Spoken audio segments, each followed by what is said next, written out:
What's going on, Warriors? It's your boy, Jason Cristo. Listen, in this episode, I get this question a lot in terms of why is my blood sugar going high when I'm training? What can I do? I'm gonna give you guys some tips that can help you guys out in terms of just stabilizing the blood sugar levels. If it's your first time on the channel, I help diabetics to build muscle, burn fat, and manage their blood sugar levels overall. I also do amazing supplement reviews to help you guys take your training to the next level. Don't know what I'm doing. I jump shot over here. It is what it is. But anyway, make sure you guys smash that subscribe button, hit that bell notification so you guys know when I'm dropping these videos, and smash the like button if it's helping you guys out. Any questions you guys have, just drop them in the comments. I'm gonna make sure I get to them, and I got you guys covered, all right? I'm gonna see you guys in this one. But the most important thing I want to talk about is the fact that from a survival evolutionary standpoint, your body starts to increase your metabolism as you train and as you work out. Cortisol gets released as part of the sympathetic nervous system, which from an evolutionary standpoint is more of a fight or flight system that's telling you, hey, let's kick it into gear. And this cortisol that gets released, that cortisol can get released when you're training. So we see the physiological release of cortisol, but we also see the psychological release of cortisol when we're stressed out. That's why one of the most important things we can do is to reduce our body's stress levels. And people might notice when their stress levels go high, all of a sudden the blood sugars are all over the place. See, the thing is, the same thing applies when you're training and you're working out. You're releasing a stress response from the sympathetic nervous system, releasing stored glucose, which is stored glycogen, back to glucose, and that gets released into your body's blood. And that's what's causing your blood sugar to start to increase and start to go high. And so what you have to focus on is focus on your own body's patterns. When you focus on your own body's patterns, and when I say that, when do you typically start going high?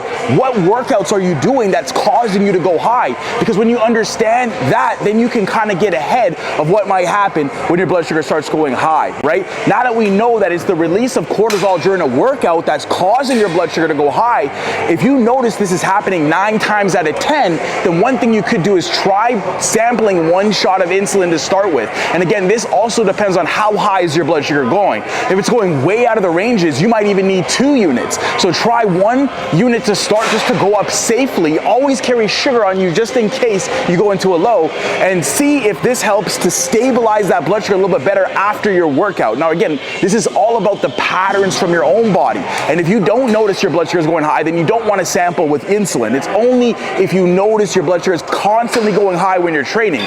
Now the thing we have to talk about is post-workout, because if you're going to start sampling with 1 unit of insulin to see if that helps to stabilize the blood sugar to avoid that high from the cortisol spike, what happens is when you're training, your body's metabolism ramps itself up even up to 72 hours after you're done training. And so what you have to think about is okay, if my metabolism is still ramped up post-training, then maybe I might need to give myself some more juice or some more sugar post-workout in order to avoid that low that might happen with the insulin now that you have on board as well, right? So one thing that you guys can do is carry orange juice on you, carry some Gatorade on you.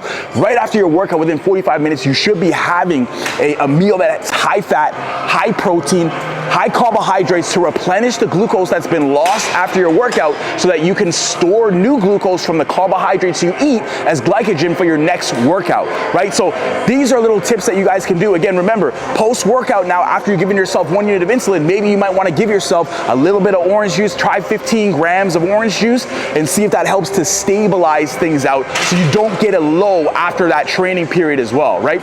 So little tips that you guys can try. Again, remember, carry juice on you, test and tweak when necessary. That's the most important thing. No matter what I say, no matter what a doctor says, it's all up to you guys to decide what's working best for you and then make the adjustments where you feel like it's necessary. Another thing you have to take into account is the intensity of the workout. Now, the more intense your workout, I would say something like a high intensity sprints for 30 minutes or an hour. That's more likely to take more sugar from your body's cells. So even if you might get a little bit of a high situation, you have to be prepared that if the more intense your workout is, the more sugar is going to be absorbed into your muscle cells without the need of insulin, right? So when you understand that, then you can tweak. So maybe if you're doing something light and you notice your blood sugar starts going high, maybe you're walking, maybe you're doing a light jog, for example, or you're lifting weights, but you're not doing anything too heavy that day, and you notice from your own body's patterns, you typically go high on those days. Now, if you're doing something new, like you're starting to sprint now and you're adding that to the end of your workout, you got to be prepared because that sprinting is going to be more of a higher intensity than you would if you're just lifting some weights weights, you have a rest in between, right? And so if that's the case, then you might want to double back on that insulin a little bit, but always be prepared that the intensity should also dictate how much insulin you give yourself as well, right?